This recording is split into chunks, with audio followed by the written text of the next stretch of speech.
Et du coup, là, ce qu'on fait là, c'est vraiment numériser tout ce qu'on trouve des années 80-90. Musique, vidéo, et aussi photo, et aussi affiches et tout.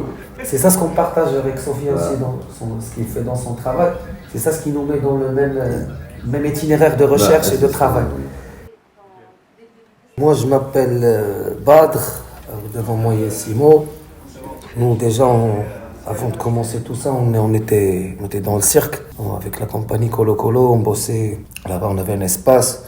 On était deux équipes dans Colo Colo. Une qui est chargée de tout ce qui est technique, lumière, son, fabrication, construction et tout. Et la deuxième partie artistique, création de spectacles et ateliers. Avec le cirque, on a beaucoup appris comment se débrouiller. La débrouille. N'importe quoi, tu Avec peux n'importe faire quoi. la déco, tu peux mettre dans la scène. Tu vois, avec les moyens que tu as, tu vois. Et en même temps, j'avais un vintage store. Du coup, je sillonnais tous les souks. Les souks, Ouais, les souks et les fripes de Casablanca. Et avec Simon, on commençait à trouver des vieilles machines. Et aussi acheter des cassettes VHS. Et quand on commençait à voir le contenu qu'il y a, les gens, parfois, ils jettent toute l'histoire visuelle de leur famille.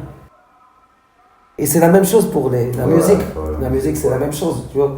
On commençait à écouter des choses que, waouh, on commençait à se dire, des groupes qui utilisaient des synthétiseurs, des trucs au Maroc, à Casablanca, là-bas, on se disait, waouh.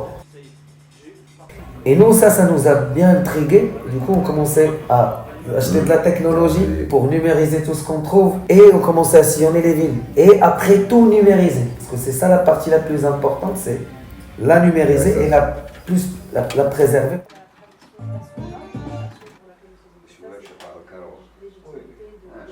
Parfois, on tombe sur des cassettes qui sont abîmées. Du coup, tu es obligé de partir chercher la cassette en bonne qualité. Du coup, ça te pousse d'aller chercher carrément le label qui a sorti cette cassette. Où tu trouves des bandes de reel-to-reel, tu vois, des bandes de tape, les grosses bandes tape.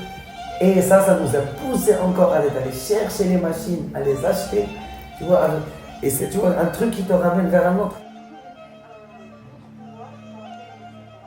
Le travail qu'on fait là maintenant, c'est un travail que le ministère doit faire. Le ministère de la Culture, des fondations ici Maroc pour préserver, machin.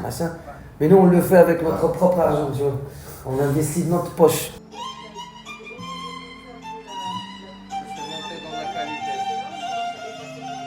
Et ça, c'est quelque chose qui est très important. C'est déjà pour nous qu'on sache ce qui s'est passé avant et pour montrer à la nouvelle génération qu'il faut bien s'accrocher à son héritage, son patrimoine. On était trop influencés par l'Occident.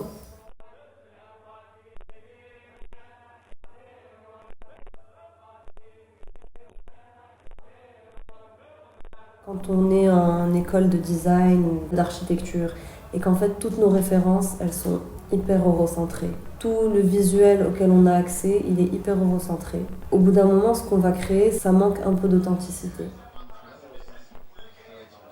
Et pour créer des trucs authentiques, en fait, il faut travailler 10 fois plus dur que si tu vas te mettre dans un contexte où tu as des références partout et tu as une continuité dans l'histoire et tu as une histoire de l'art qui est connue, etc.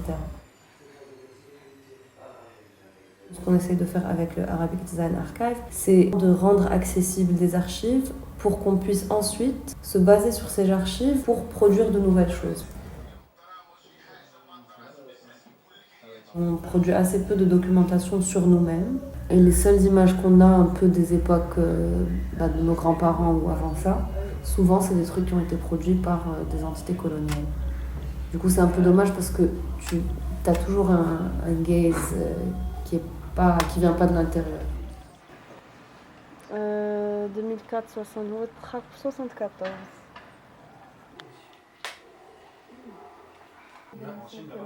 En Palestine, ils ont créé le Palestinian Digital Museum ou Palestinian Digital Archive, je sais plus comment ça s'appelle. Et en gros, c'est une plateforme où tu as des photos de famille, où tu as des cartes postales, où tu as plein de choses de la société civile. Et genre, c'est trop important parce que tu vois en fait le village, la végétation, comment les gens étaient habillés, tu vois les plats qu'ils mangeaient et tout ça. Et là, typiquement, en Palestine, ça c'est en train de disparaître.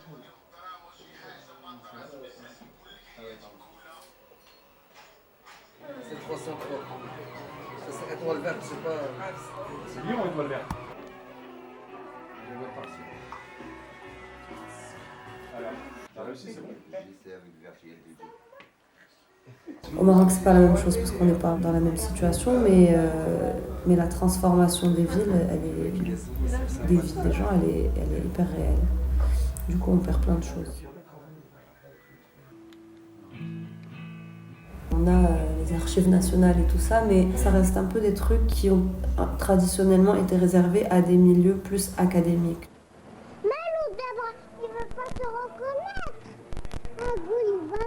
Des fois, on perd un peu le fil de la continuité de l'histoire. Et donc, des fois, on arrive à des moments du présent où on n'est pas très sûr de pourquoi est-ce qu'on fait certaines pratiques culturelles. Pourquoi est-ce que dans un mariage, on fait du henné. Pourquoi est-ce que dans un mariage, on porte tel ou tel tissu. Du coup, les pratiques, elles sont un peu décontextualisées, comme les photos qu'on trouve sur Instagram qui n'ont pas de contexte. L'autre truc un peu important, c'est que quand tu as si tu as envie de produire des écrits ou tu as envie de produire, je sais pas, même dans le monde académique, tu vois, en sociaux ou en anthropologie, si tu peux faire de la recherche sur le terrain, mais quand il y a plein de choses qui ont été perdues, en fait, où tu vas chercher l'histoire des gens et pas l'histoire, tu vois, un peu officielle. Et ça n'existe pas trop. Et du coup, le but, c'est de construire ça un peu en collaboration avec tous les gens qui veulent participer.